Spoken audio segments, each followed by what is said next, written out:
Totoo bang mas nauna pa ang mga Pilipino sa Amerika kesa sa mga Kano? 200 taon bago pa ang pagkasilang ng bansang Estados Unidos. Wait lang, if you do not understand or speak Tagalog, you can check out the link up here or down below for the older English and Spanish versions of this video. Now back to our topic.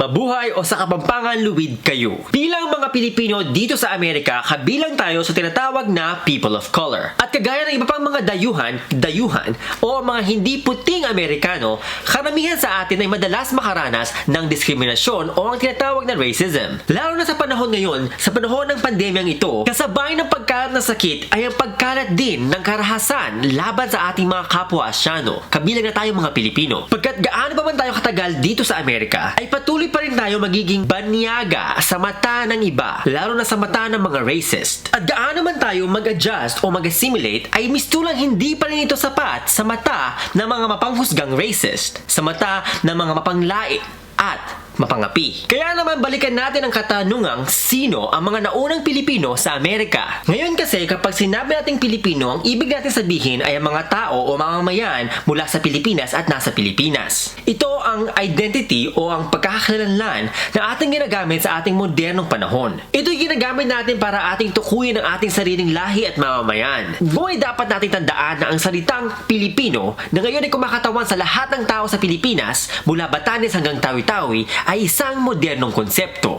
Kaya naman kung isipin natin, ang mga unang tao na nag-identify bilang Pilipino na dumating sa Amerika ay ang mga pensyonados at ang mga manong.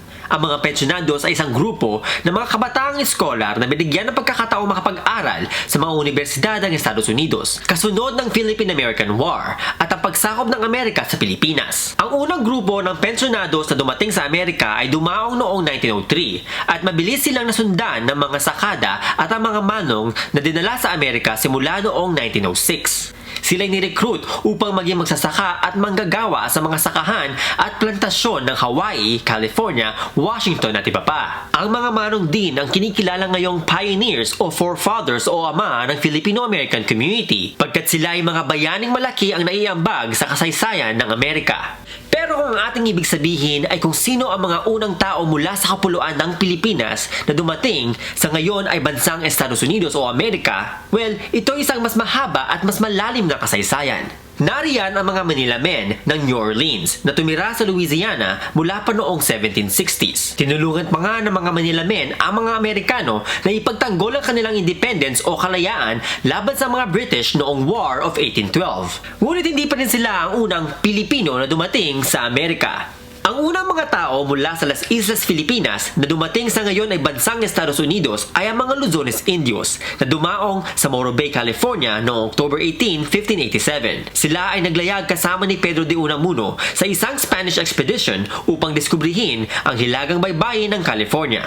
At mula noong 1700s ay karamihan sa mga Luzones Indios na ito mula sa La Pampanga o Gitnang Luzon ay tumulong din sa mga Praileng Franciscano sa pag-colonize o pagtatag ng mga iba't ibang bayan sa California. Kaya naman kung iisipin natin ay napakatagal na talaga nang magsimulang manirahan sa Amerika ang ating mga ninuno. 200 taon bago pa ang pagkasilang ng bansang Estados Unidos. Subalit kung ating iisipin, ang salitang Amerika hindi naman talaga eksklusibo sa bansang Estados Unidos. Ang tunay na kahulugan ng Amerika ay kumakatawan sa kabuuan ng mga kontinente ng Hilaga at Timog Amerika, hindi lang Estados Unidos o USA.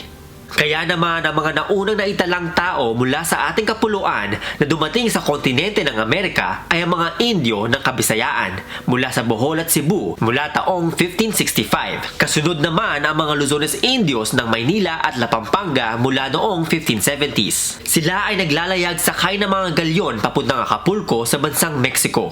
Sinundan naman ito ng mga dato ng Luzon na in-exile o ipinatapon sa Acapulco noong 1588. Kabilang dito ang mga Kapampangang dato na sina Dionisio Kapulong ng Candaba, Pedro Balingit ng Pandakan, Pitong Gatang ng Tondo at iba pa.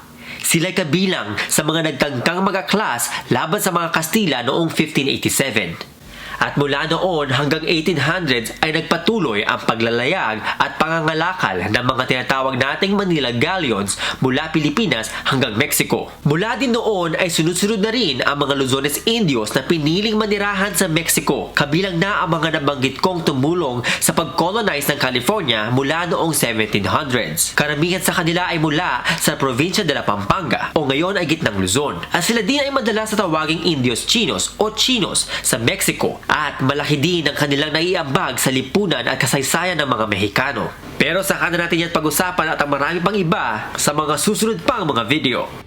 Next week naman ay alamin natin kung ano ba talagang nangyari sa mga Luzones Indios na dumaong sa Morro Bay, California noong 1587. At hanggang dito na lamang muna sa ngayon. Huwag kalimutang mag-like, mag-share, mag-comment at mag-subscribe. At kung gusto nyo akong tulungan gumawa pa ng mas maraming video gaya nito, suportahan lamang ang aking Patreon o bumili ng aking libro. Abangan nyo na rin ang aking bagong sinusulat na aklat tungkol sa mga Luzones.